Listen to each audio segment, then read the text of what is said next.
Miguel Dorati back here at the IBOP Vaults, and we're going to go over a boxing video blog. This coming weekend, July 18th, 17th, and 18th, is a big weekend for boxing. There's a lot of action there. I'm going to focus on a couple of the cards that are going on that have some intertwining, some links going on here. First, I want to focus on Manchester Arena.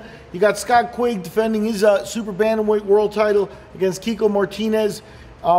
Quigg a -500 favorite, Martinez at +400.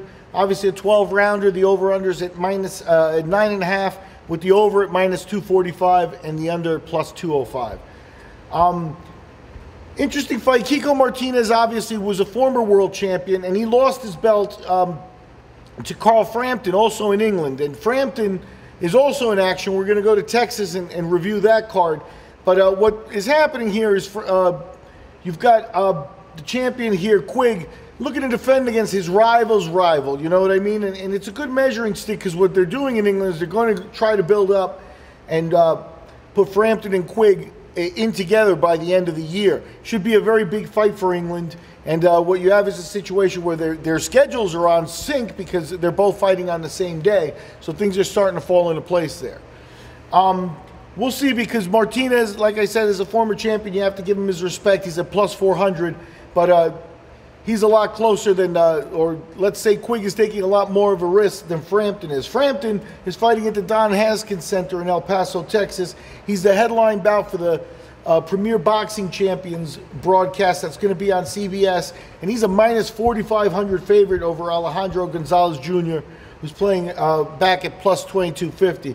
Gonzalez Jr., son of a world champion. His competition level is nowhere really near what Frampton's been facing since basically about 2012, where Frampton's been, increasing his level of competition, and he's really been phenomenal. I don't think Gonzalez is ready for him, and obviously the line shows that as well. So Frampton's expected to come through. Frampton may face pressure to fight Guillermo Rigondeaux. We'll see now that he's with Al Haymon and the Premier Boxing Champions. We'll see how his contract negotiations go. But look for him to come back with a win. If Quigg pulls out a win, you've got both of them scheduled to meet here by the end of the year. Heading back over to the Manchester Arena in support of Scott Quigg's fight, you got Anthony Crolla there making his first shot at attempting a world championship, facing Darlis Perez of Colombia. Perez favored at -170. You got Crolla at +150. That's a setup also for, should Crolla break through and win, that's a setup also for a third match for Crolla with Derry Matthews, who holds another interim piece of the belt that's on the line there. So a couple of things that are interesting there at the Manchester card.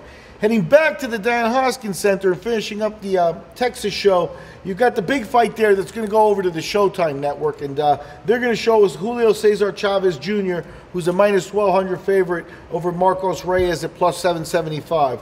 Look, Cesar Chavez Jr. has a lot of questions he's got to answer. He's been having problems with his weight. He has really looked lethargic. In his last fight against Fonfara, he just basically got beat up and quit. Now he says this at super middleweight at 168 is his weight class. And he's fighting Reyes, who's a guy who shouldn't be on his level, as a test. We'll see, because there are a couple of these tests. First, he was very confident going to light heavyweight, and he couldn't handle it. And we will find out if this is the right way for him. But Julio Cesar Chavez Jr. is fighting with a lot of pressure in this fight and a lot of eyes on him. I'm not sure all those eyes are rooting for him to do well either.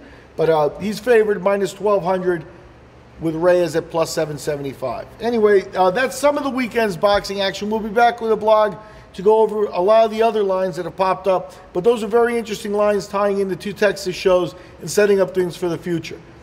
Talk to you after the fights.